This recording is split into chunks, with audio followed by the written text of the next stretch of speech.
వందనాలు తెలియజేసుకుంటున్నాం. మనం నేరుగా వాక్యంలోకి వెళుతుండగా దయచేసి పిల్లలను అటు ఇటు తిరగవద్దండి. ప్రార్థనాపూర్వకంగా దేవుడు మనతో మాట్లాడేటటువంటి మాటలను మన హృదయాలను తెరుచుకొని హృదయంలోనికి స్వీకరించేటటువంటి వారిగా ఉండాలని వాక్యాన్ని అందించవలసిందిగా దేవుని సేవకునికి సమయాన్ని ఇస్తున్నాం.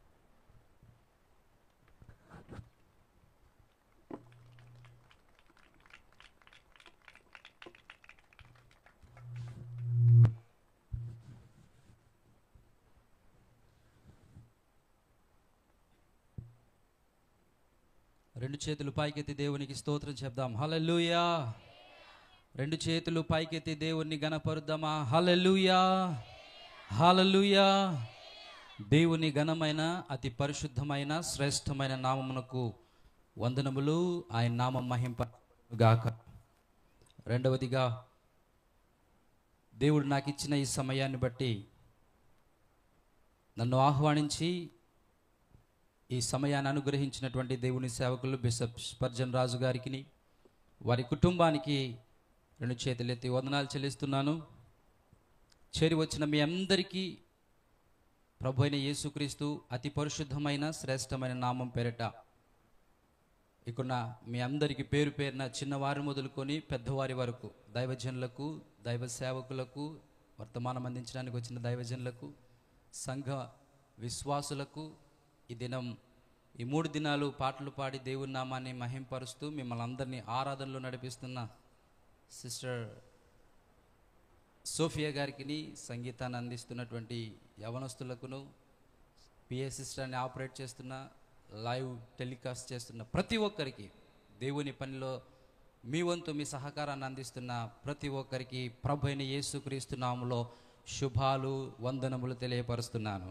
అంత మాత్రమే కాదు, నేను ఈ దినం ఈ విధంగా ఉదయం దేవుని వాక్యమును, దేవుని మాటలను అందించడానికి కారకులైనటువంటి అన్న ఇమానుయేల్ గారికి, వారి కుటుంబానికి వందనాలు. ఈ సభను ప్రారంభం మొదలుకొని నడిపిస్తున్నటువంటి నాయకులకు, వారికి వందనాలు చెల్లిస్తున్నాను. హల్లెలూయా. మీ దగ్గర బైబిల్ ఉన్నట్లయితే పైకెత్తి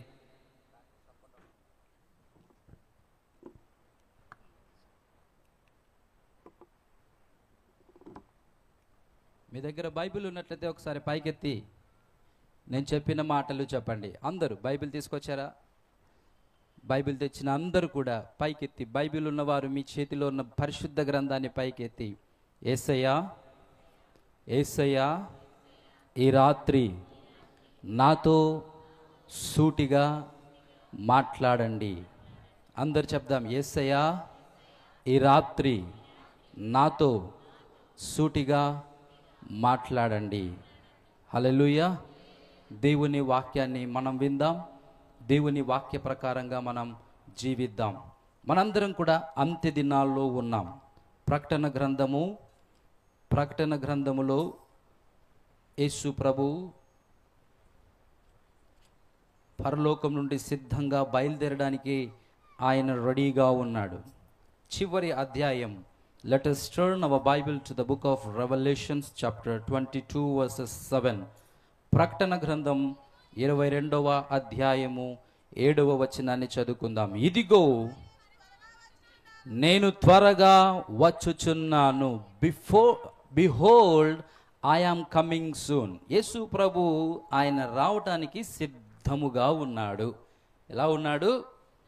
యేసు ప్రభు రావటానికి ఆయన సిద్ధముగా ఉన్నాడు. మరి నీవు సిద్ధంగా ఉన్నావా? నేను సిద్ధంగా ఉన్నామా? మనం సిద్ధంగా ఉన్నామా ఆయనను కలుసుకోవడానికి? ఆయనేమో సిద్ధంగా ఉన్నాడు. He's ready to come. ఆయన సిద్ధంగా ఉన్నాడు రావడానికి. ఇదిగో నేను త్వరగా వచ్చుచున్నాను అని ఆయన పలికినటువంటి మాటను మనం చదివాం. ఇప్పుడు మనము సిద్ధంగా ఉన్నామా ఆయనను కలుసుకోవడానికి? మన గుండె మీద చేయి పెట్టుకొని, యేసయ్యా ఇప్పుడు వస్తే నీతో రావడానికి నేను సిద్ధంగా ఉన్నానన్న దమ్ము, ధైర్యం మనలో ఉందా?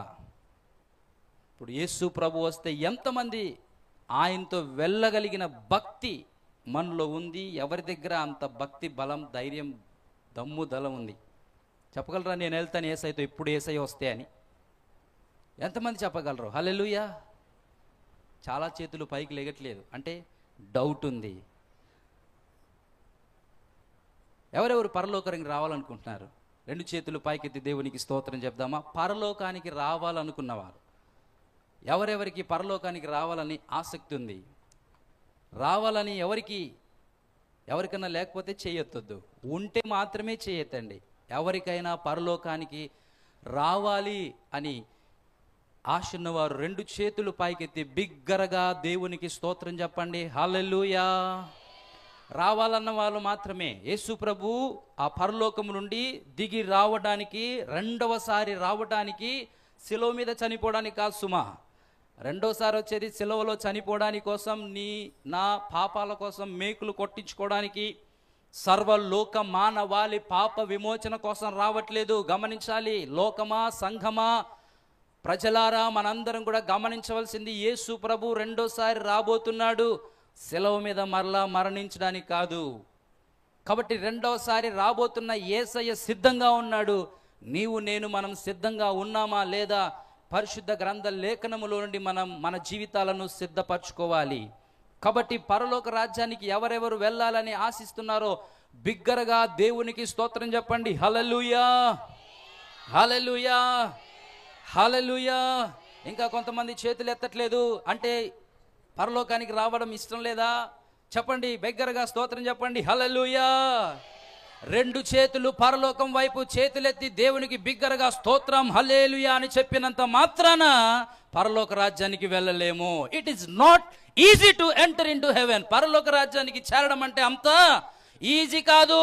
హల్లెలూయా అని చెప్తే ప్రతి ఒక్కడు హల్లెలూయా రోజు చెప్పుకుంటా ఉంటాడు. అట్లాంటి వాళ్ళందరూ పరలోక రాజ్యానికి పోతారంటే అది అపోహ. గమనించాలి. పరిశుద్ధ గ్రంథములో ఉన్న దేవుని వాక్యాన్ని అనుసరిస్తేనే పరలోక రాజ్యము తథ్యము. లేకపోతే it is not easy to enter in to the heaven. Yesu ప్రభు రెండోసారి రానై ఉన్నాడు. ఆయనను కలుసుకోవడం అంత ఈజీ కాదు. హల్లెలూయా. కాబట్టి మనం ఆయనను కలుసుకోవాలంటే ఏమి చేయాలి?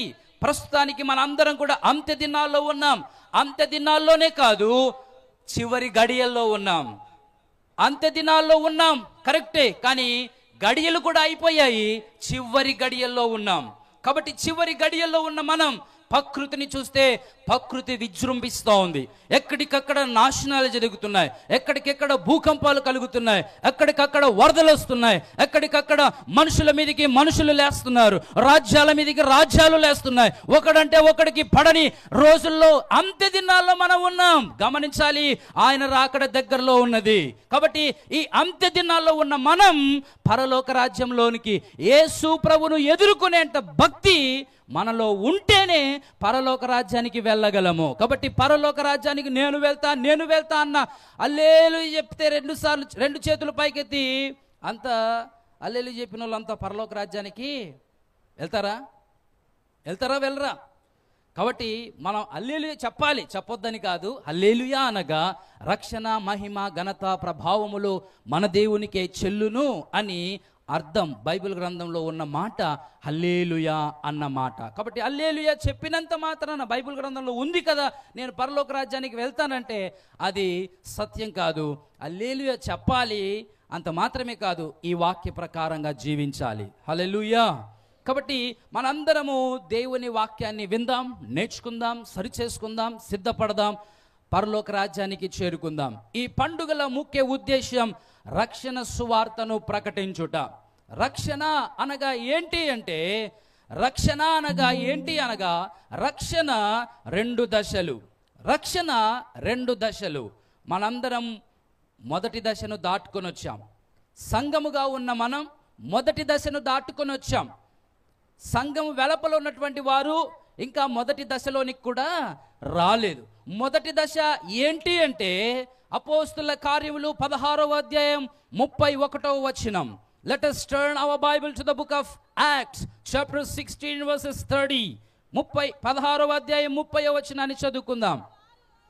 వారు యేసునందు విశ్వాసముంచుము, అప్పుడు నీవును మీ ఇంటి వారును రక్షణ పొందుదురని చెప్పి అతని ఇంట ఉన్న వారందరికీ దేవుని వాక్యము బోధించుడి. ఆ గడియలోనే తీసుకొని వచ్చి వారి గాయములు కడిగెను. వెంటనే అతడును అతని ఇంటి వారందరూ బాప్తిస్మము పొందిరి. హల్లెలూయా, దేవునికి స్తోత్రం కలుగును గాక. అంతకంటే ముందుగా ఆయన అన్నాడు 30వ వచనంలో, అయ్యలారా రక్షణ పొందుటకు నేనేమి చేయవలెను? What should I do to get salvation? నేను ఏమి చేయాలి రక్షణ పొందాలి అంటే అక్కడ వారు వాక్యాన్ని బోధించారు. రక్షణ అంటే పాపములో నుండి, రక్షణ అంటే పాప ఫలితంగా వచ్చే శాశ్వతమైన మరణము నుండి రక్షించబడుట. రక్షణ అనగా మొదటి దశ. రక్షణ అంటే శాశ్వత పాపం వలన వచ్చేటువంటి శాశ్వతమైన మరణం, అందులో నుండి రక్షించబడాలి. రక్షణ కేవలం యేసు ప్రభు మరణము పునరుత్థానం ద్వారా మాత్రమే సాధ్యం. కాబట్టి ఈ ప్రాంతంలో ఉన్నటువంటి ప్రతి సహోదరుడా సహోదరి, యేసు క్రీస్తు ప్రభువును విశ్వసించనిటువంటి వారులారా, యేసు ప్రభువును హృదయములో విశ్వసించి నోటితో ఒప్పుకొని నీళ్ళ ద్వారా బాప్తిస్మము, నీళ్ళలో దిగి ముంచట బాప్తిస్మం పొంది సంఘ సహవాసములో కూడుకొని ఉన్నటువంటి ప్రతివారు రక్షణలో మొదటి దశలో ఉన్నవారే. హల్లెలూయా. ఇప్పుడు మనందరం కూడా బాప్తిస్మం పొందాం, యేసు ప్రభును హృదయంలో విశ్వసించాం. అయ్యా నీవే నా పాప రక్షకుడవు, నీవే నా కొరకు సిలువలో చనిపోయావు, నీవే నా కొరకు నీ రక్తాన్ని కాచావు, యేసయ్యా నీవే నా పాప విమోచకుడవు, నన్ను రక్షించువాడవు, పాపములో నుండి, పాపపు బంధకాలలో నుండి, మరణములో నుండి, శాశ్వత మరణములో నుండి విడిపించువాడవు నీవే. You came from heaven to this earth to save me, to take me to with you. నీతో నన్ను తీసుకురా వెళ్ళడానికి ఆకాశములో నుండి, పరలోకములో నుండి ఈ భూమి మీదకి దిగి వచ్చిన ఏకైక దేవుడవు నీవే అని హృదయములో విశ్వసించి నోటితో ఒప్పుకొని నీళ్ళ ద్వారా బాప్తిస్మం పొంది సంఘ సహవాసములో ఉండుటయే మొదటి రక్షణ, రక్షణలో మొదటి భాగము. హల్లెలూయా. అప్పికట్లలో ఉన్నటువంటి ఈ ప్రాంతవాసులందరికీ శుభవార్త, యేసు క్రీస్తు ప్రభును మీరు అంగీకరించినట్లయితే మీ అందరికీ ఈ సాయంకాల సమయంలో రక్షణ సువార్తను ప్రకటిస్తున్నాం. ఆ రక్షణ ఏంటి అంటే యేసు ప్రభు మీ అందరిని ప్రేమించి మీ అందరి కొరకు ఆయన ఈ భూలోకానికి దిగి వచ్చి మీ అందరి కొరకు ప్రాణం పెట్టి మీ అందరి కొరకు అవమానపరచబడి మీ అందరి కొరకు మేకులు కొట్టించుకున్న ఆయన పిడిగుద్దులు గుద్దించుకొని, జుట్టు లాగించుకొని, గుద్దులు గుద్దించుకొని, వెనక వైపు గుద్ది ముందుకొచ్చి ఎవరు కొట్టారో కనుక్కో అని అవమానపరచబడ్డాడు. నీ కొరకే నా కొరకే మేము తెలుసుకొని ఇప్పుడు మొదటి రక్షణలో మొదటి దశలో ఉన్నాము. కాబట్టి మీరు కూడా రండి. యేసు ప్రభు మిమ్మల్ని ప్రేమిస్తున్నాడు, యేసు ప్రభు ప్రతి మానవుని ప్రేమిస్తున్నాడు. God so loved this world so that he came down. ఆయన ఈ లోకాన్ని ప్రేమిస్తున్నాడు కనుక ఆయన ఈ లోకానికి దిగి వచ్చాడు. తనకున్న మహిమంతటిని ప్రక్కన పెట్టి నీ కోసం, నా కోసం, మన కోసం, ప్రపంచంలో ఉన్న ప్రతి దేశము కోసం రక్షణ అనేటువంటి ఆ రక్షణలోనికి మనల్ని తీసుకురావడానికి కుల మత విచక్షణ భేదము లేకుండా, ప్రాంత భేదము లేకుండా, అంద చందాల భేదము లేకుండా, అధికార భేదము లేకుండా, రంగు భేదము లేకుండా, కుల భేదము లేకుండా సర్వ మానవాళి పాపము విమోచన కొరకై ఆయన ఈ భూలోకానికి దిగి వచ్చాడు. చప్పట్లు కొట్టి దేవుని నామాన్ని మహింపరచండి. హల్లెలూయా, హల్లెలూయా. దేవుని నామాన్ని మహింపరచండి. అందరం మహింపరుద్దాం. అందరం చప్పట్లు కొట్టి దేవుని నామాన్ని, నీ కోసం నా కోసం చనిపోయి తిరిగి లేచి పరలోకానికి వెళ్ళి తిరిగి మరలా ఇదిగో నేను త్వరగా వచ్చుచున్నాను, behold I am coming soon. నీ కొరకే నేను త్వరగా వస్తున్నాను. రక్షణ మొదటి భాగములో నిలబడిన నీ కొరకు ఆయన రెండోసారి రాబోతున్నాడు. హల్లెలూయా, హల్లెలూయా. ఇప్పుడు రక్షణ రెండో భాగం. రక్షణ అనగా ఏంటి అంటే రక్షణలో రెండు భాగాలు ఉన్నాయి. మొదటిది నోటితో ఒప్పుకొని హృదయంలో విశ్వసించి సంఘ బాప్తిస్మం పొంది సంఘ సహవాసంలో కొనసాగుతున్నటువంటి మనం మొదటి దశలో ఉన్నాం. రెండవ దశ తెస్సలోనీయులకు రాసిన మొదటి పత్రిక 1వ అధ్యాయము 10వ వచనం. Let us turn our Bible to the book of or letter of First Thessalonians chapter 1 verses 10. అక్కడి జనులు మమ్మను గురించి తెలియపరచుచున్నారు.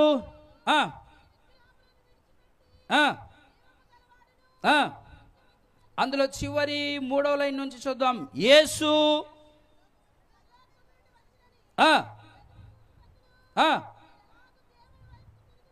యేసు అనగా రాబోవు ఉగ్రత నుండి మనల్ని తప్పించుచున్న ఆయన కుమారుడైన యేసు. హల్లెలూయా. రెండవ దశ ఉగ్రత నుండి రక్షణ. హల్లెలూయా. దేని నుండి రక్షణ? ఉగ్రత నుండి రక్షణ. యేసు ప్రభును హృదయంలో విశ్వసించి నోటితో ఒప్పుకొని నీళ్ళలో బాప్తిస్మం పొంది రక్షణ మొదటి దశలో అడుగుపెట్టిన ప్రతి మానవుడు రక్షణ రెండవ దశలో కూడా రక్షించబడాలి.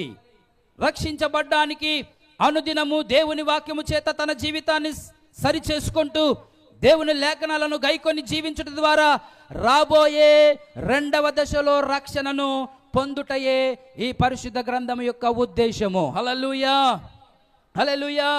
ఎంతో మంది దేవుని ఎరిగి రక్షించబడి మొదటి దశలో ఉన్నవారు అనేక మంది త్రాగుబోతులున్నారు, అనేక మంది తిట్టుబోతులున్నారు, అనేక మంది గొడవ పడేవారు ఉన్నారు, అనేక మంది అసూయతో నింపబడ్డవారు ఉన్నారు.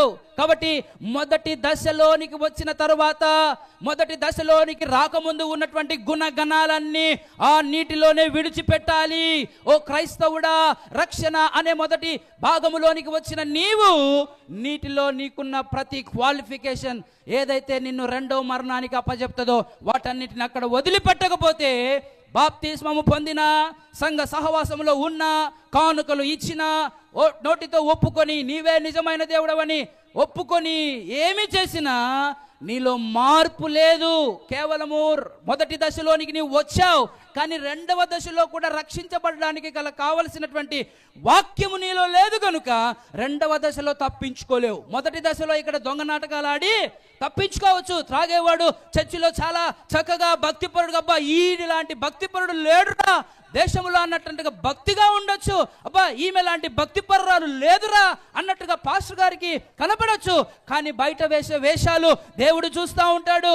తెలియకుండా వేసే ప్రవర్తించే ప్రతి అంతరంగము దేవునికి తెలుసు కనుక రెండవ రక్షణ దశలో ఆ రక్షణను ఉగ్రత నుండి కాపాడుకుంటాం మనకు అసాధ్యం. సేవకుడికి కనబడకుండా, మనుషులకు కనబడకుండా మనము తప్పించుకోవచ్చేమో. రక్షణ పొందాను, బాప్తిస్మం పొందాను, నేను మందిరానికి వెళ్తానని, కానీ కనబడకుండా చేసే ప్రతి క్రియ రెండవ దశలో రక్షించబడకుండా ఉగ్రత నుండి కాపాడలేదు. ఆ ఉగ్రతలో కాపాడబడ్డానికే ఈ రక్షణ కూడికలు. హల్లెలూయా, హల్లెలూయా. రక్షించబడదామా వద్దా? తప్పించబడాలి, కాపాడబడాలి. ఏ ఒక్కరు నశించిపోకూడదు, భద్రపరచబడాలి. అయితే మానవుడు ఏమి చేస్తే రక్షించబడతాడు? ఏమి చేస్తే మనం తప్పించబడతాం? ఏమి చేస్తే కాపాడబడతాం? నశించిపోకుండా భద్రపరచబడాలంటే ఏమి చేయాలి? ఆనాడు అపోస్తులైనటువంటి వారిని అడిగాడు జైలు అధికారి, అయ్యలారా మేము రక్షించబడాలంటే ఏమి చేయాలి?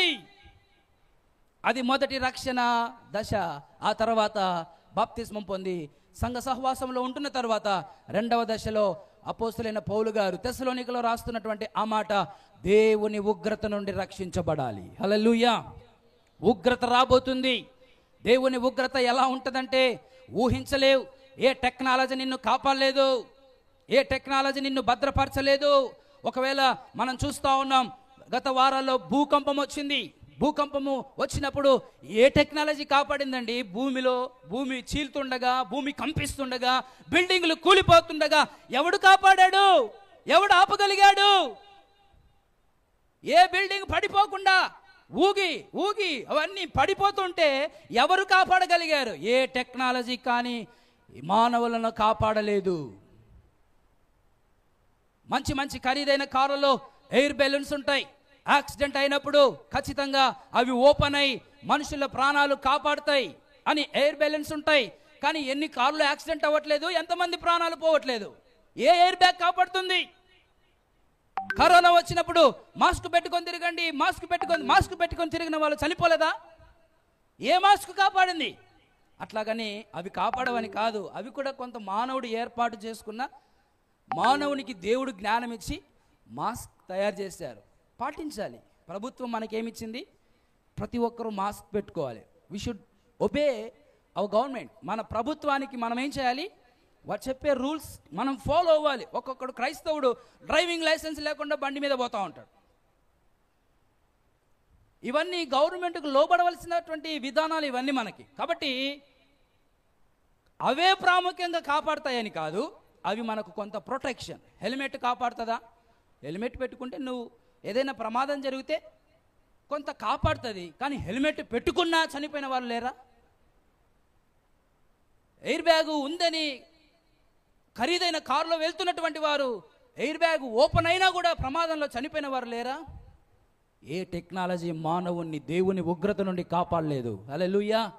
ఆ ఉగ్రతను తప్పించుకోవడానికి మనం ఏం చేయాలి? అసలు ఉగ్రత ఎలా వస్తుంది అంటే ప్రకటన గ్రంథం 16వ అధ్యాయానికి మనం వెళ్దాం. ప్రకటన గ్రంథం 16వ అధ్యాయం చదువుదాం. త్వరగా మనకు సమయం లేదు కనుక ముందుకు వెళ్దాం. ప్రకటన గ్రంథం 16వ అధ్యాయం మొదటి వచనాన్ని చదువుకుందాం. మరియు మీరు పోయి దేవుని కోపముతో నిండిన ఆ 7 పాత్రలను భూమి మీద కుమ్మరించుడని ఆయన ఆలయములో నుండి గొప్ప స్వరము ఆ 7 దూతలతో చెప్పగా వింటిని. ఆమేన్, హల్లెలూయా. ఇది జరగబోయేదండి, ఇది జరగబోయేది. It will happen. ఇది రానున్న రోజుల్లో జరగవచ్చు, ఈ రోజే జరగవచ్చు, ఈ క్షణమందే జరగవచ్చు. ఎప్పుడు జరుగుతుందో తెలియదు. ఇది ప్రవచన గ్రంథం, ఇవి జరగబోయేవి. దేవుని ఆలయములో 7 దూతలు ఉన్నారంట. 7 దూతల చేతుల్లో 7 పాత్రలు ఉన్నాయంట. ఆ 7 పాత్రలు ఉన్నటువంటి ఆ పాత్రలో ఉన్నది ఏంటి అంటే దేవుని కోపం. ఏంటి? దేవుని కోపం. ఒక్కొక్క దూత దేవుని కోపాన్ని తీసుకొచ్చి కుమ్మరించబోతున్నారు. మొదటి దూత ఏమి కుమ్మరించబోతుంది? 2వ వచనాన్ని చదువుకుందాం. అంతటా మొదటి దూత వెలుపలికి వచ్చి తన పాత్రను భూమి మీద కుమ్మరింపగా ఆ క్రూర మృగము యొక్క ముద్ర గల వారిని, దాని ప్రతిమకు నమస్కారము చేయు వారిని బాధాకరమైన చెడ్డ పుండ్లతో వారికి పుట్టించెను. మొదటి దూత తీసుకొని రాబోతున్న ఉగ్రత, ఇది ఎవరి ఉగ్రత? దేవుని ఉగ్రత. దేవుని ఉగ్రత నుండి ఏమి కాపాడలేదు? ఏ టెక్నాలజీ కూడా కాపాడలేదు. మనకంటే ముందు 50 సంవత్సరాలు అడ్వాన్స్ ఉన్నటువంటి ఏ దేశం కూడా మానవుని దేవుని కోపము నుండి, దేవుని ఉగ్రత నుండి cannot save. We cannot escape from the disaster from God. దేవుని దగ్గర నుండి రాబోయేటువంటి ఉగ్రత నుండి మనము తప్పించుకోలేము. దేవుని ఉగ్రత మొదటిది దూత తీసుకొని రాబోతుంది. మనుషులకు ఏం రాబోతుంది? బాధాకరమైన చెడ్డ పుండ్లు. మనకు ఈ వీపులో కొన్నిసార్లు జిల పుడుతుంది కదా. జిల పుట్టినప్పుడు ఎంత ఇబ్బంది పడతాం. ఎవరినైనా అక్క నన్ను కొంచెం గీరవా, ఈపులో జిల పుడుతుంది, నాకు అందట్లేదు అని గీరించుకుంటాం. ఎవరు లేకపోతే ఏం చేస్తాం? ఆవుల్లాగా గోడ దొరికితే ఎక్కడైనా గోడకి గీరుకుంటారా గీరుకోరా? సహజం. హల్లెలూయా. అంతేనే కాదా? ఆ జిల చిన్న జిల్ల, కానీ మానవునికి దేహంలో అంట బాధాకరమైన చెడ్డ పుండ్లు. అవి కంపు కొడతాయి, అవి నీసు కారుతాయి, అవి చాలా బాధ వేదన అందరికీ ఉంటాయి. మనం ఎవరినైనా గీరమని అడిగినప్పుడు వారు గీరడానికి ఎవరు అందుబాటులో లేకపోతే డీమార్ట్కి వెళ్ళండి, అక్కడ ఒక చెయ్యి దొరుకుతుంది, తెచ్చుకోండి. బాగా ఏం చేయొచ్చు? బాగా మన దురద అందని చోట బాగా గీరుకోవచ్చు. కానీ దేవుడు పంపబోయే ఉగ్రత, ఆ దూతలు కుమ్మరించినప్పుడు ప్రతి ఒక్కరికి వాడి బాధ వాడికే ఉంటుంది. మనకేం గీరుతారు? ఎవరి గాయాలు వాని బాధ వాడికి, ఆ వ్యక్తికి ఉంటుంది. మనకి ఇంకా ఎవరు గీరేవాళ్ళు, మన బాధ తగ్గించేవాళ్ళు ఎవరు ఉండరు. కాబట్టి మొదటి ఉగ్రత చెడ్డ పుండ్లు. చిన్న చిన్న గాయాలు వస్తేనే ఎంతో బాధ. బెడ్ సోర్స్ వస్తుంటాయి కొంతమందికి. బెడ్ మీద పడుకొని పేషెంట్లకి వీపంతా గాయాలు వస్తాయి. చాలా భయంకరమైనటువంటి బ్యాడ్ స్మెల్ అవి ప్రొడ్యూస్ చేస్తాయి, చెడ్డ వాసన. అలాంటివే ఉండొచ్చేమో దేవుడు పంపించే ఉగ్రత. అదంతా దేహమంతా వస్తుంది. ఎవరు నీ దగ్గర ఉండలేని పరిస్థితి, నువ్వే నిన్ను అసహించుకునే పరిస్థితి ఆ ఉగ్రత భూమి మీద దేవుడు కుమ్మరించబోతున్నాడు. దీని నుండి నువ్వు రక్షించబడాలి. ఎవరికైనా చెడ్డ వాసన కలిగిన బాధాకరమైనటువంటి పుండ్లు కావాలా? వద్దా? కావాలా? చెప్పండి, వద్దా? కావాలా? అదిగో ఆ బాధాకరమైన పుండ్ల నుండి విడిపింపబడ్డానికే ఈ కూడిక. హల్లెలూయా, హల్లెలూయా. రెండవ దూత చూద్దాం, 3వ వచనంలో. రెండవ దూత తన పాత్రను సముద్రములో కుమ్మరింపగా సముద్రము పీనుగల రక్తము వంటిదాయెను. సముద్రం అంతా కూడా ఏంటి? పీనుగల రక్తము వంటిది అయిపోయింది. కాబట్టి మనందరికీ మీకు దగ్గరే, మాకు చాలా దూరం. నేను ఇక్కడికి రావడానికి ఐ హావ్ ట్రావెల్డ్ 13 అవర్స్, 13 గంటలు నేను ప్రయాణం చేసి మీ దగ్గరకు వచ్చాను. ఆ తర్వాత మరలా నేను బయలుదేరి వెళ్ళడానికి మరలా 13 గంటలు. ఎక్కడికి? విజయవాడకే. మరలా అక్కడి నుంచి ఒక 2 అవర్స్, మళ్ళీ ఇక్కడ నుంచి వెళ్ళడానికి 2 అవర్స్, మళ్ళీ ఇక్కడ నుంచి విజయవాడ నుంచి మళ్ళీ వెళ్ళడానికి 2 అవర్స్. నేను మళ్ళీ రేపంతా వెయిట్ చేయాలి నా ట్రై కోసం. ఎందుకంటే ఈరోజు 9:30కే నాకు last train. I cannot go and I cannot catch my train to go to my home. కాబట్టి మరలా రేపు పగలంతా వెయిట్ చేయాలి. నాకు విజయవాడలో అన్న, వదిన, పెద్దమ్మ వారికి ఉండరు కాబట్టి నేను అక్కడ ఉండగలను రేపు. హల్లెలూయా. లేకపోతే నేనేం చేయాలి? ఎన్ని గంటలు? దాదాపుగా 35 గంటలు ప్రయాణం చేయాలి. 35 గంటలు ప్రయాణం చేయాలి. మాకు సముద్రాలు ఉండవు. వర్షం పడితేనే ఎంతో సంతోషం. వర్షం పడితే చెరువులు పొంగి నీళ్ళు వస్తాయి. అక్కడ వెళ్ళి ఆడుకొని ఎంతో ఆనందిస్తారు మా ప్రాంతవాసులు. మాకు సముద్రము వెళ్ళాలంటే ఇటు రావాలి లేదా అటు చెన్నై వెళ్ళాలి. ఎటు చూసినా 500 కిలోమీటర్లు ప్రయాణం చేస్తేనే మాకు సముద్రం. సో మా ప్రాంతవాసులు అనుకోవచ్చేమో మాకు సముద్రం చాలా దూరంగా ఉంది, ఆ రెండవ దూత తీసుకొచ్చి ఆ పాత్రలోని ఉగ్రత సముద్రం మీద కుమ్మరిస్తే మాకు వాసన రాదులే, ఆ శవపు వాసన, శవపు రక్తముగా మారిన వాసన రాదులే అని మా ప్రాంతం వారు అనుకోవచ్చేమో. ఎందుకంటే మీకు సముద్రం చాలా దగ్గర. ఒక 100 కిలోమీటర్ల లోపలే మీరు ప్రయాణం చేస్తే సముద్రాన్ని, బీచ్ చేరుకోగలరు. కానీ మా వాళ్ళు అనుకోవచ్చేమో సముద్రం చాలా దూరం అని, సముద్రం చాలా దూరమని. కానీ మనం నివాసం చేసే భూభాగం 25% ఉంటే 75% ఉండేది సముద్రమే. సముద్రమే పెద్దది. భూభాగం మీద మనుషులు నివాసం చేస్తున్న భూమి కంటే అప్పుడు 25% ఉన్నటువంటి దాన్ని ఈ 75% ఉన్నది ముంచివేయగలదా? ముంచివేయలేదా? దేవుడు ఆజ్ఞాపిస్తే ఆ సముద్రంలో ఉన్న కంపు గాలుల ద్వారా మనకు రాకుండా చేయగలడా? చేయలేడా? మరి ఏ మూలనైనా ఉండు, అందులో ఉన్న శవాల వాసన, ఆ కంపు వాసన నిన్ను తాకుతుంది, నిన్ను బాధ పెడుతుంది. అదే దేవుని ఉగ్రత. ఎక్కడైనా మనం కారులో వెళ్తున్నప్పుడు ఏదైనా కుక్క, పిల్లి చనిపోయి గ్లాస్ డౌన్ చేసుకుంటే వచ్చే స్మెల్కి అబ్బా అని అక్కడే ఒక రకమైన తల తిరిగిపోతుంది. ఏంటి? ఒక చిన్న కుక్కనో పిల్లో ఏదో పశువు రోడ్డు పక్కన చనిపోతే వచ్చే స్మెల్, ఇంకా సముద్రంలో ఎన్ని వేల కోట్ల జీవచరాలు ఉన్నాయి, అవన్నీ మృతమైపోతే ఎంత కంపు వస్తుంది? దాన్ని తట్టుకోగలవా? బాధాకరమైన రోగం వస్తే తట్టుకోగలమా?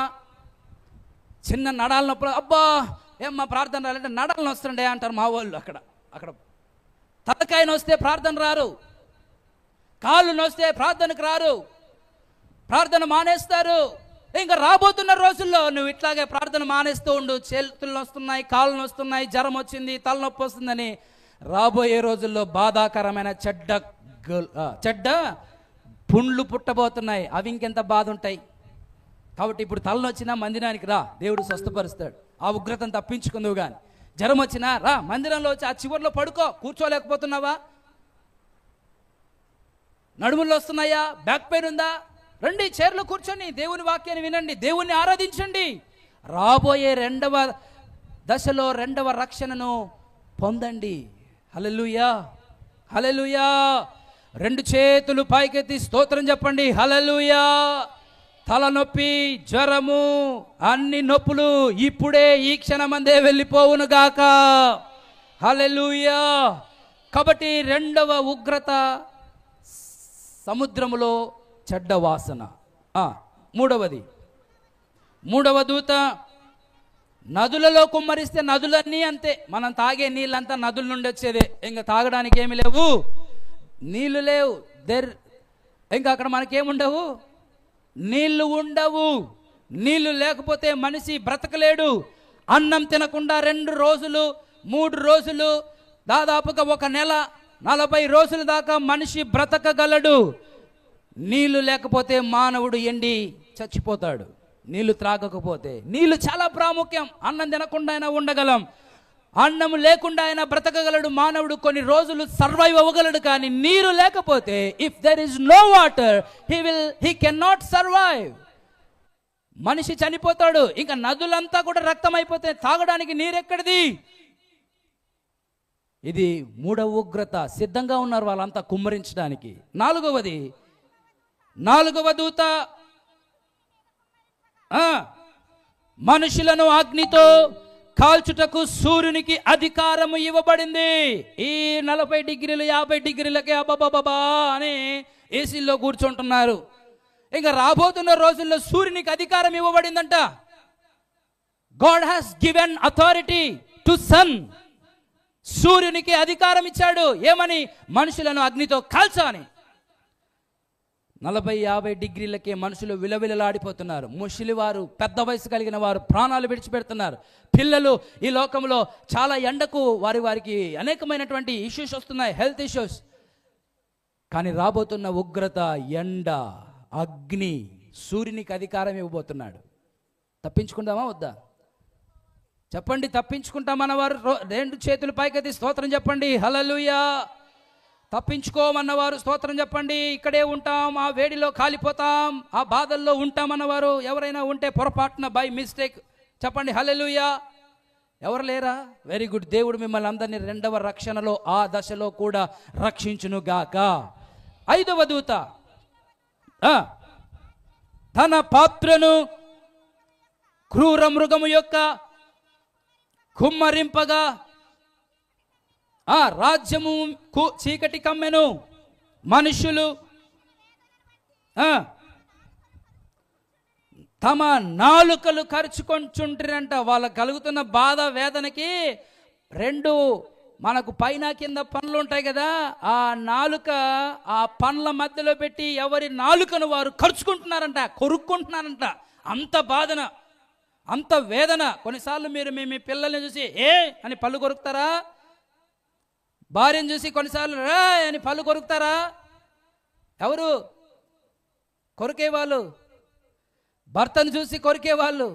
ఆ రోజు అలాంటి వారు మీరు కాదు, మీరు చాలా మంచివాళ్ళు. మీకు మీరు చప్పట్లు కొట్టుకోండి. హల్లెలూయా.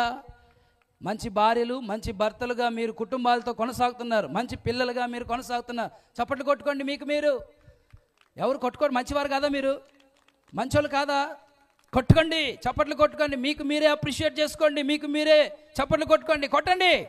హల్లెలూయా. కాబట్టి ఆ రోజు వచ్చే ఉగ్రత ఎవరి నాలుక వారు ఖర్చుకుంటారంట. ఎందుకు? బాధ అట్లాంటిది, వేదన అట్లాంటిది, కలిగే నొప్పి అలాంటిది. ఎందుకన్నా బతికి ఉన్నానరా అని ఆ వేదనకి, ఆ బాధకి నాలుకను కురుక్కుంటారంట, ఖర్చుకుంటారంట. ఆ తర్వాత వచ్చేటువంటి ఉగ్రత 6వది. పాత్రను కుమ్మరింపగా రాజుల మార్గమున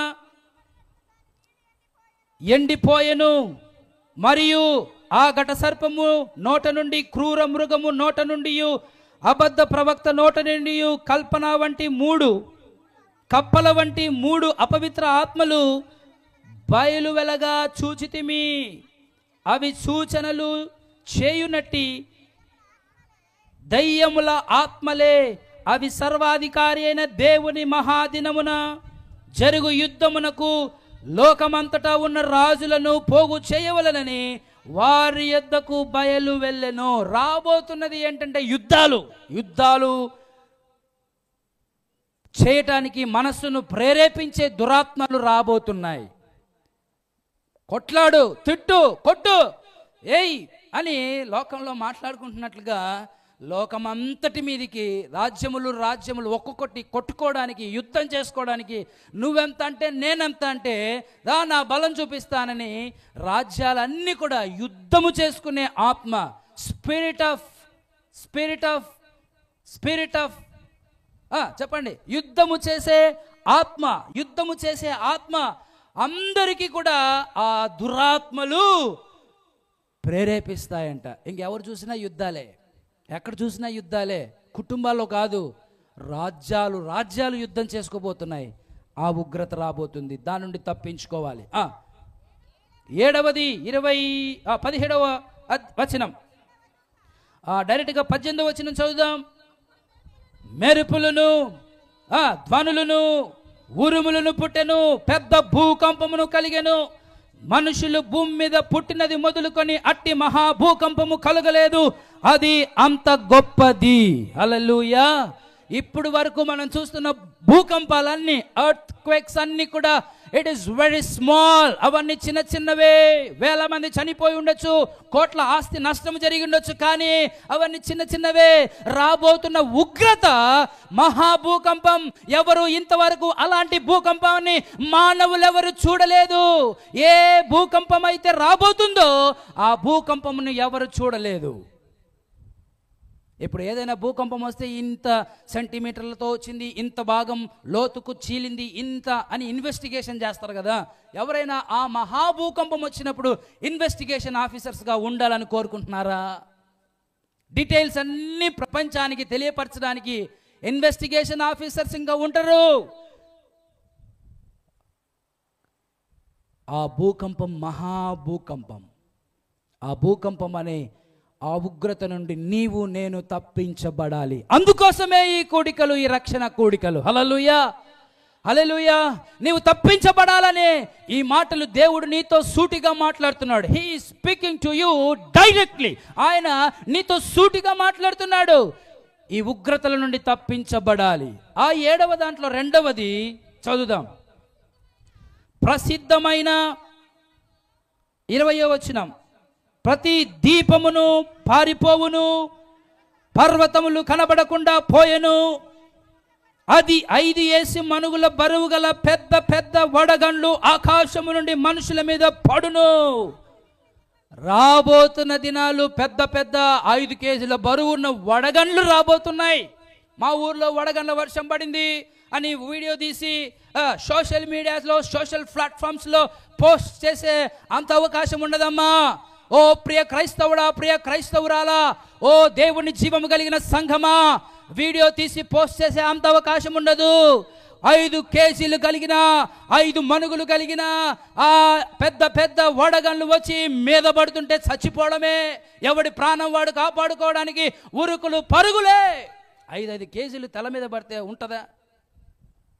మనిషి మీద పడితే తల మీద ఇంకా పడాలి. పడనియా వద్దా? కావాలా వడగండ్లు? ఐస్ క్రీమ్ అంటే, ఐస్ అంటే చాలామందికి ఇష్టం, ఆడుకుంటూ ఉంటారు ఐస్తో. కావాలా వడగండ్ల వర్షం? ఇప్పుడు పడుతున్న చిన్న చిన్నవి కాదు, పెద్ద పెద్దవి. అది ఉగ్రత. ఇప్పుడు సరదాగా ఆడుకుంటున్నారు, చిన్న చిన్న వడగండ్లు పడితే ఆడుకుంటూ ఉంటారు కదా.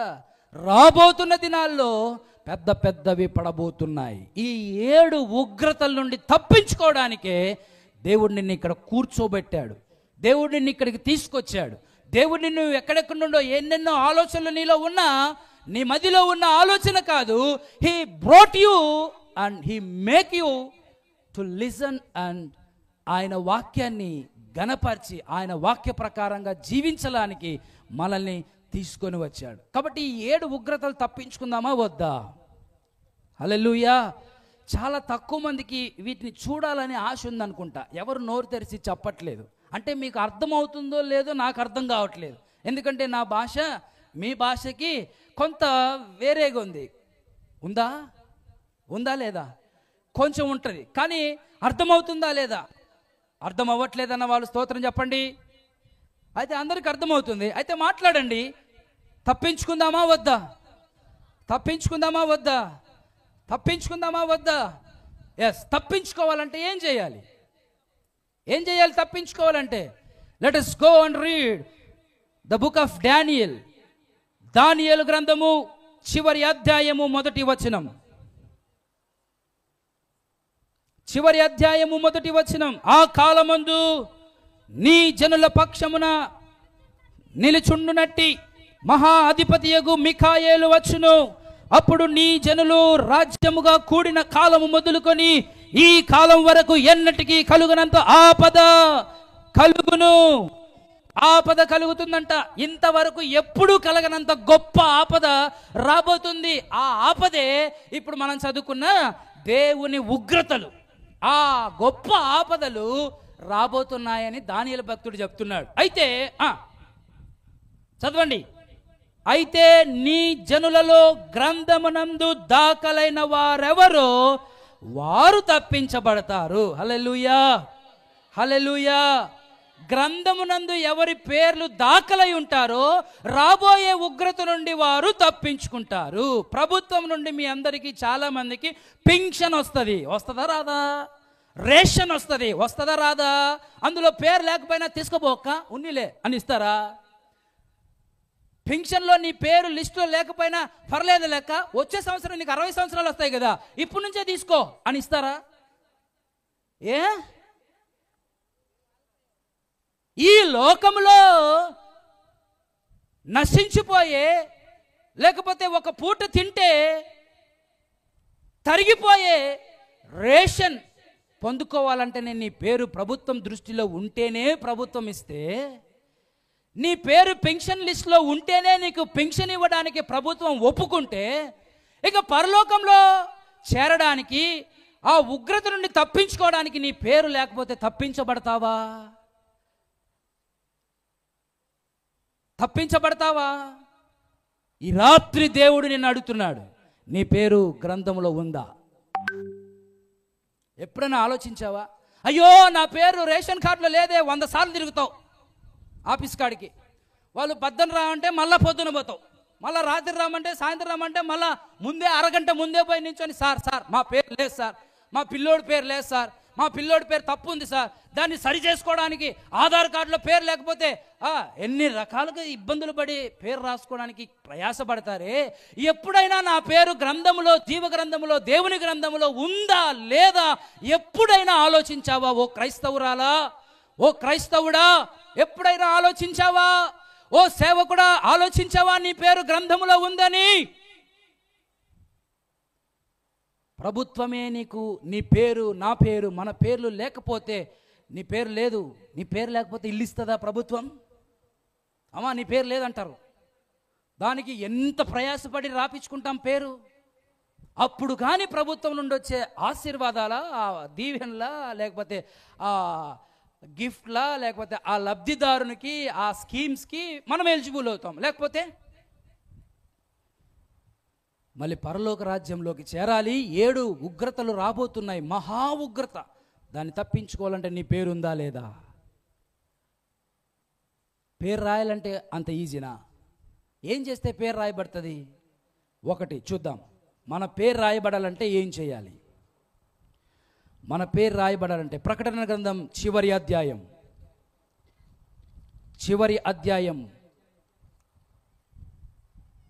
14వ వచనం.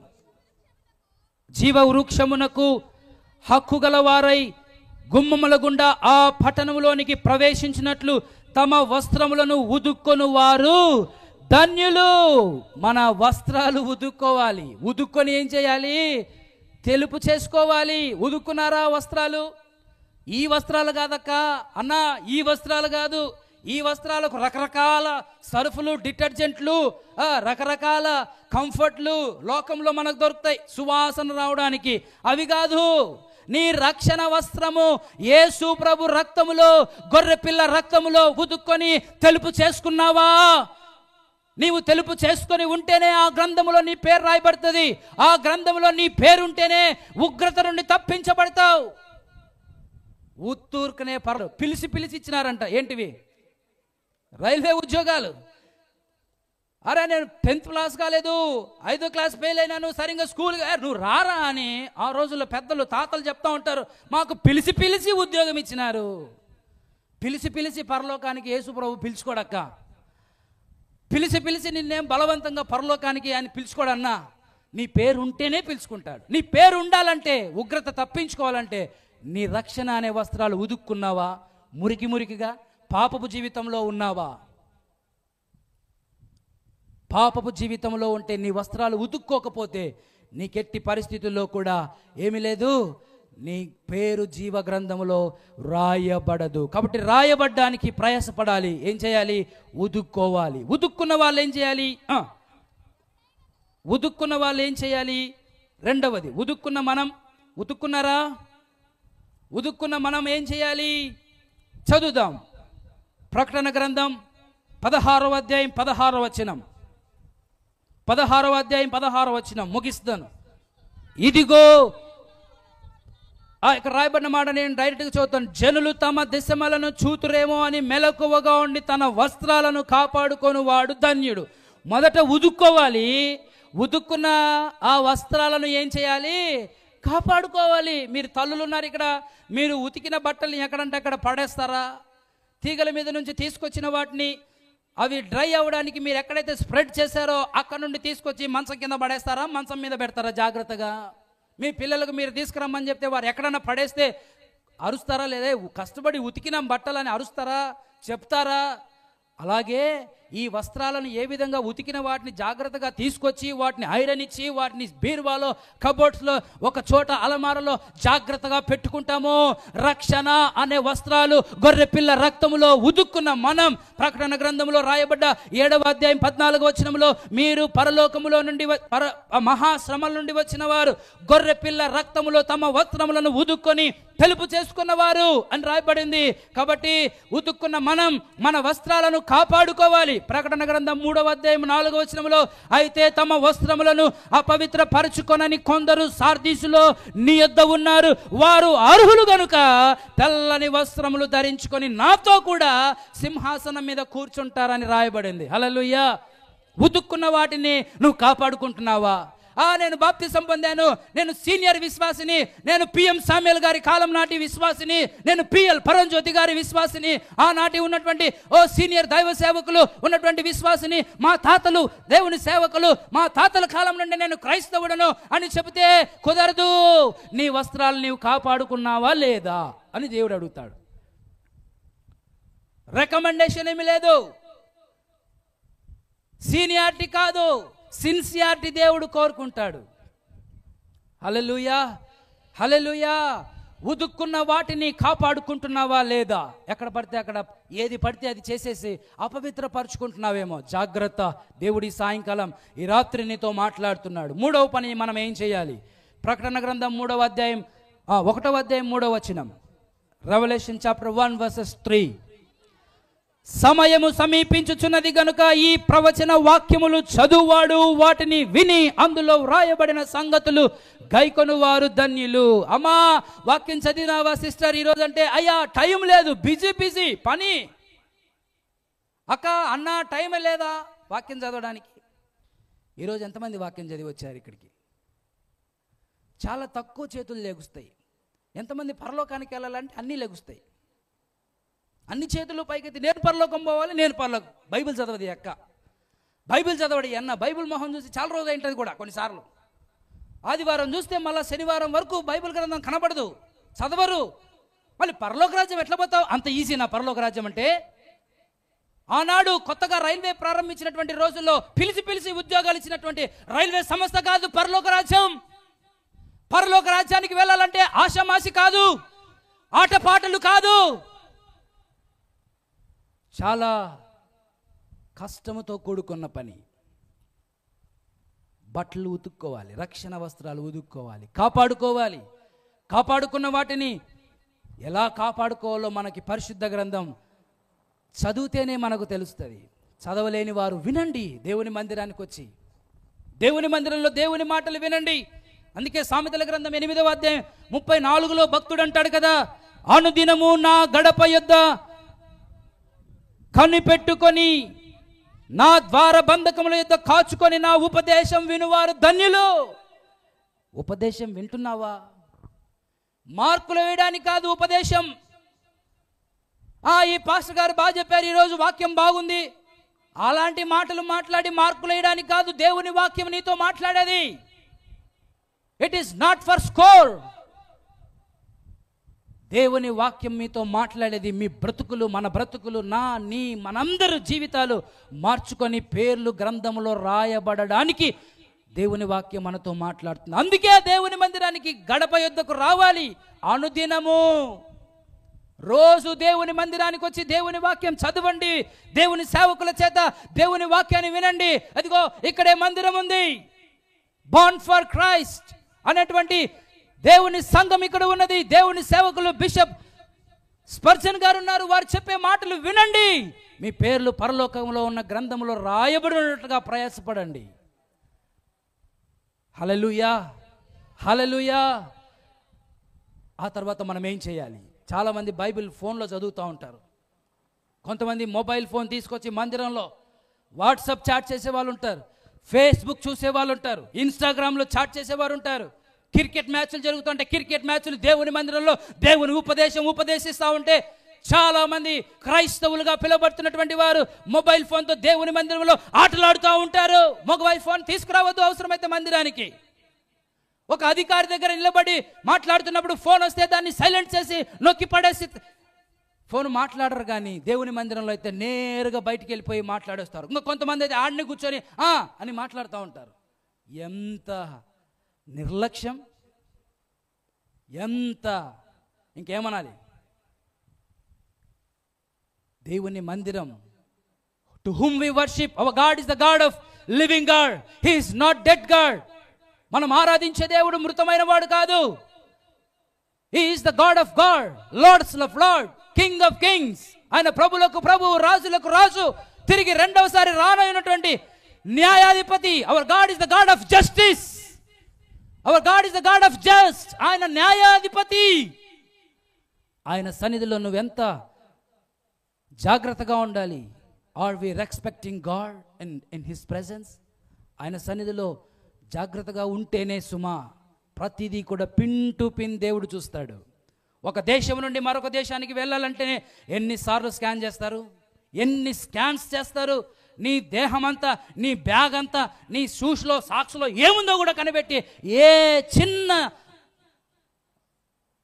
ప్రాబ్లం ఉన్నా నిన్ను ఆపేస్తారు. ఒక దేశంలో నుండి మరొక దేశంలోనికి బార్డర్లోనికి వెళ్ళాలంటేనే ఇంత చెక్కింగ్ ఉంటే, భూలోకము నుండి పరలోకానికి వెళ్ళాలంటే ఇంకెంత స్కాన్ చేస్తాడు దేవుడు. ఎంతమంది ఆర్మీ వారు చెక్ చేస్తారు, ఎయిర్ఫోర్స్ ఆఫీసర్స్ చెక్ చేస్తారు, పరిశీలిస్తాడు, పాస్పోర్ట్ చూస్తారు, పేరులో ఉన్న వ్యక్తి కరెక్టేనా, ఫోటోలో ఉన్న వ్యక్తి కరెక్టేనా, అన్నీ పరిశీలించిన తర్వాతే నువ్వు you can get in to flight, you can fly, otherwise you can not fly. ఈ లోకంలో మరొక దేశానికి వెళ్ళాలంటే నీకు ఇన్ని చెకింగ్స్ ఉంటే, పరలోకానికి వెళ్ళాలంటే గుడ్డిగా తీసుకెళ్ళిపోతారు అనుకుంటున్నారేమో. మిమ్మల్ని పురికొల్పి మిమ్మల్ని నిద్ర లేపడానికే దేవుని వాక్యం మీతో సూటిగా మాట్లాడుతుంది. ఉతుక్కున్నారా మీ రక్షణ వస్త్రాలు? అయితే ఉతుక్కుంటే కాపాడుకుంటున్నారా? కాపాడుకుంటుంటే వాక్యము రెగ్యులర్గా చదువుతున్నారా? వాక్యం వింటున్నారా? ప్రతి రోజు దేవుని మందిరానికి వచ్చి ఆదివారం ప్రత్యేక కూడికలు, వార కూడికల్లో సేవకులు బోధిస్తున్నప్పుడు దేవుని మాటలు వినడానికి మీ చెవులు సిద్ధంగా ఉన్నాయా? మీ హృదయాలు సిద్ధంగా ఉన్నాయా? లేకపోతే ఈ రోజు నుంచి మారు, దేవుని వాక్యాన్ని విను. ఆ తర్వాత మనం చేయవలసింది ప్రకటన గ్రంథం 22వ అధ్యాయం 7వ వచనం, వాక్యమును గైకొనాలి. ఈ గ్రంథములోని ప్రవచన వాక్యాలను గైకొనువాడు ధన్యుడు. లూకాసు వార్తలో యేసు ప్రభు అంటాడు 11వ అధ్యాయం 28వ వచనంలో, దేవుని వాక్యము విని దానిని గైకొనువారు మరీ ధన్యులు. ఇక్కడున్న మీరందరూ వింటున్నారు, ఇక్కడున్న మీరందరూ చదువుతున్నారు, గైకొని వారిగా ఉన్నారా? మరీ ధన్యులు ఎవరంటే గైకొనేవారు. వినడం గొప్ప కాదు, చదవడం గొప్ప కాదు, విని చదివి ప్రకారంగా నడుస్తే. హల్లెలూయా, హల్లెలూయా. రోడ్డు మీద ప్రయాణం చేస్తున్నాం, కారు డ్రైవ్ చేస్తున్నాం, ముందర ఎదర స్పీడ్ బ్రేకర్ ఉందని బోర్డు కనబడుతుంది. స్పీడ్ బ్రేకర్ ఉంది ఇంకో కొంత దూరంలో. నాకు కాదు, వెనకలోడికిలే, వెనకొచ్చే కారుకు, వెనకొచ్చే లారీకి, వెనకొచ్చే బస్సు కానీ ఇంకా స్పీడ్ పైన ఎగిరి కింద పడేది ఎవరు? బోర్డు చూసి నిర్లక్ష్యం చేసేవాడు. ఇది నా కోసమే అని స్లో అయి స్పీడ్ బ్రేకర్ దాటితే నీవు, నీ కుటుంబం, కారులో ప్రయాణం చేస్తున్న ప్రయాణికులందరూ క్షేమంగా గమ్యము చేరతాం. హల్లెలూయా. అలాగే క్రైస్తవులుగా మనం దేవుని హెచ్చరికలు ఇప్పుడు వస్తూ ఉన్నాయి. వీటిని నా కోసమే, పక్కనున్న అక్క, పక్కనున్న అన్న కోసం కాదు, నీ కోసం, నా కోసమే స్వీకరిద్దాం. వాక్య ప్రకారంగా జీవిద్దాం.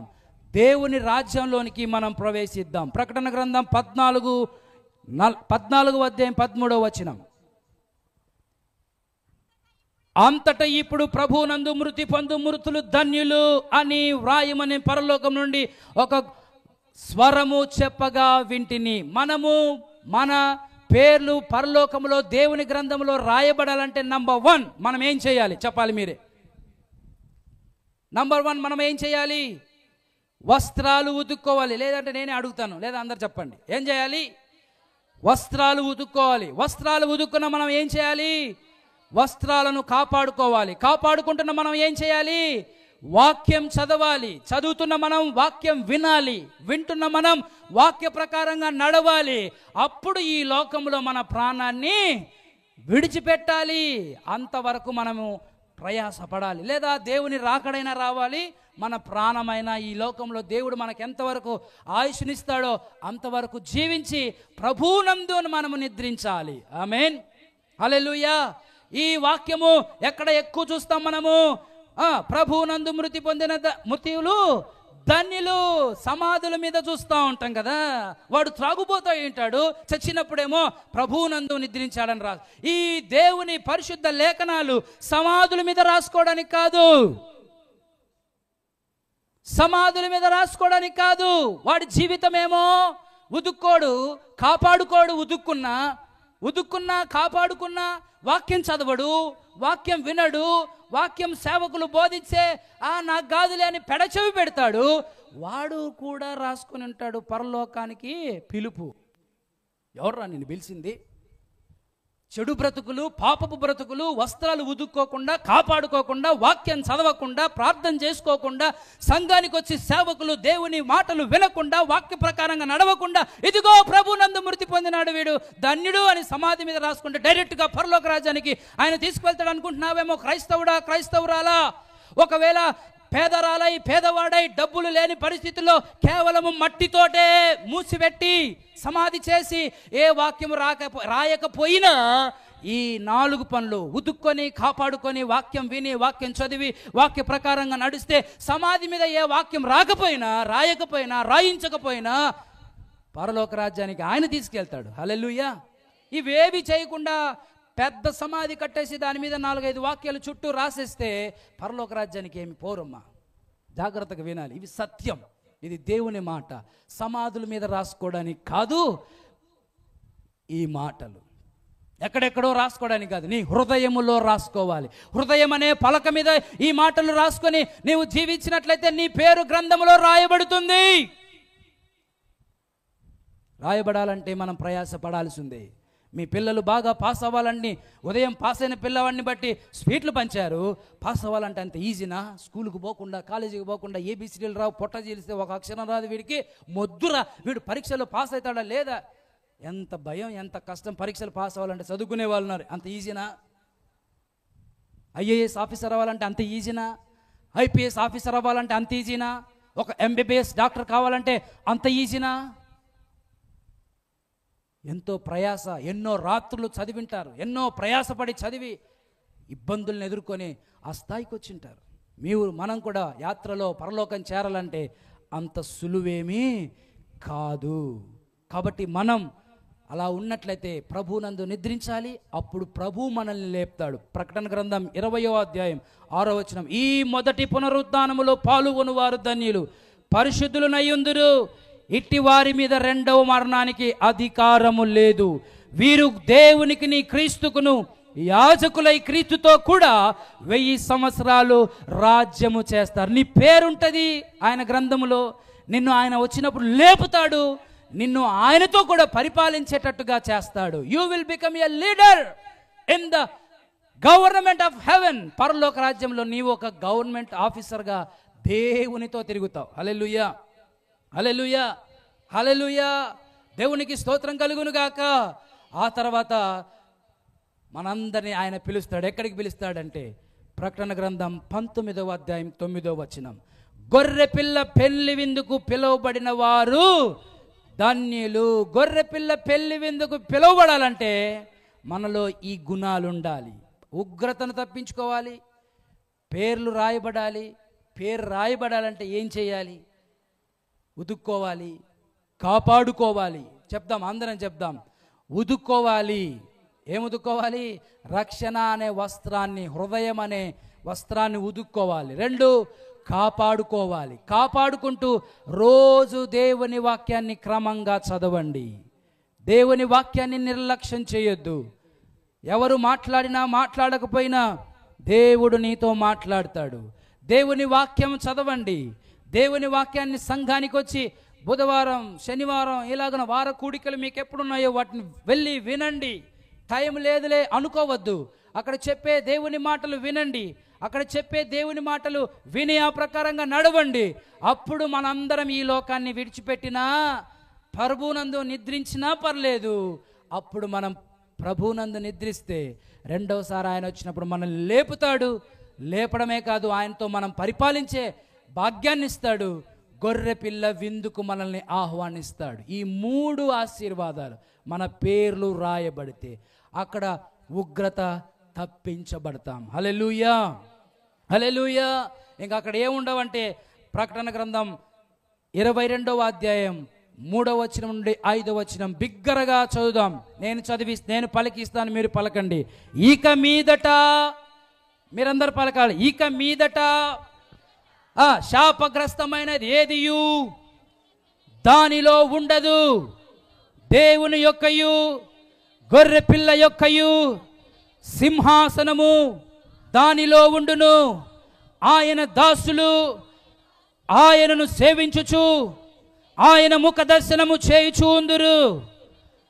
ఆయన నామము వారి నొసల్ల యందుండును. రాత్రిక ఎన్నడును ఉండదు. దీపకాంతి అయినను సూర్యకాంతి అయినను వారికి అక్కర్లేదు. దేవుడైన ప్రభువే వారి మీద ప్రకాశించును. చప్పట్లు కొట్టి దేవుని నామాన్ని మహింపరుద్దాం. హల్లెలూయా. పరలోకము ఇలా ఉంటది. ఎవరి పేర్లు గ్రంథములో రాయబడి ఉంటాయో మహా భూకంపాలు, ఘోరమైనటువంటి ఉగ్రతలు భూమి మీదకి రానున్నాయి. వాటి నుండి నీవు తప్పించబడి ఈ సురక్షితమైన దేశములో, ప్రాంతములో నిన్ను దేవుడు నిలబెడతాడు. అయితే మన పేర్లు గ్రంథములో రాయబడాలి. హల్లెలూయా. రాయబడడానికి మనం ఈ లోకంలో మన వస్త్రాన్ని ఉదుక్కుందాం, కాపాడుకుందాం, వాక్యం చదువుదాం, వాక్యం విందాం, విన్న వాక్య ప్రకారంగా నడుచుకుందాం, ప్రభువునందు నిద్రపోదాం. ఆ తర్వాత ఆయన చూసుకుంటాడు. లేపే బాధ్యత ఆయనది. మనల్ని ఆయనతో కూడా పరిపాలించే బాధ్యత ఆయనది. మనల్ని గొర్రెపిల్ల విందుకు ఆహ్వానించే బాధ్యత ఆయనది. ప్రకటన గ్రంథం 22వ అధ్యాయం 3, 5 వచనాల ప్రకారంగా అక్కడ సురక్షితంగా ఉంచే బాధ్యత ఆయనది. హల్లెలూయా. కాబట్టి మనం ఈ లోకంలో ఇష్టానుసారంగా మనకు నచ్చినట్టుగా ఎవరెవరి ఆలోచనల ప్రకారంగా, లోక ప్రకారంగా జీవిస్తే ఈ సురక్షితమైన ప్రాంతాన్ని, ఈ ప్రదేశాన్ని, ఈ పరలోక రాజ్యాన్ని కోల్పోతాం. అలా కోల్పోకూడదన్నదే దేవుని చిత్తం. అందుకే దేవుని సేవకునిగా దూర ప్రాంతం నుండి సహోదరులు ఇమ్మానుయేల్ గారి ద్వారా ఈ ప్రాంతంలో ఏర్పాటు చేయబడిన సభల్లో నీతో మాట్లాడుతూ ఉన్నాడు. మనందరినీ సరిచేస్తా ఉన్నాడు. మార్చుకున్నామా? దేవుని వాక్య ప్రకారంగా జీవించామా? ఆ సురక్షితమైన ప్రదేశానికి దేవుడు తీసుకెళ్తాడు. హల్లెలూయా, హల్లెలూయా.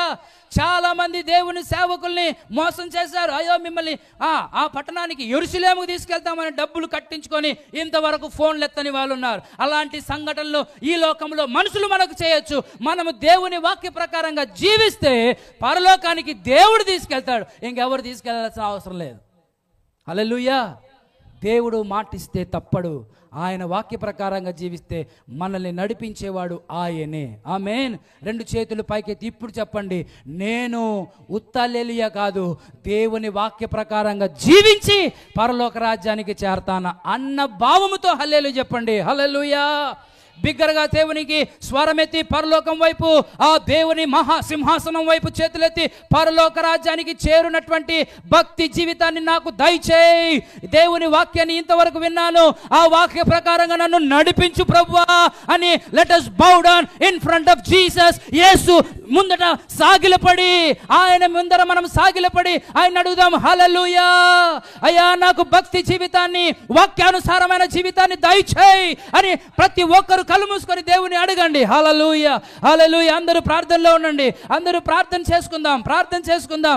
ఎవరికి వారిగా అడగండి. అయ్యా, నాలో ఉన్నటువంటి ప్రతి చెడ్డ వేరును తీసివేయండి, ప్రతి పాపాన్ని తీసివేయండి, ప్రతి అవిధేయతను తీసివేయండి, ప్రతి విధమైన సాతాను తలంపులను, ప్రతి విధమైన అపవాది యొక్క ఆలోచనలు నాలో నుండి తీసివేయి. పరలోక రాజ్యానికి చేరునంతగా ఆ స్వర్గములోనికి, ఆ నెమ్మది కలిగిన పట్టణంలోనికి లాజరును నువ్వు చేర్చుకున్నావు, అలాగ నన్ను చేర్చుకో అని ఎవరికి వారిగా ప్రార్థనలో ఉండండి.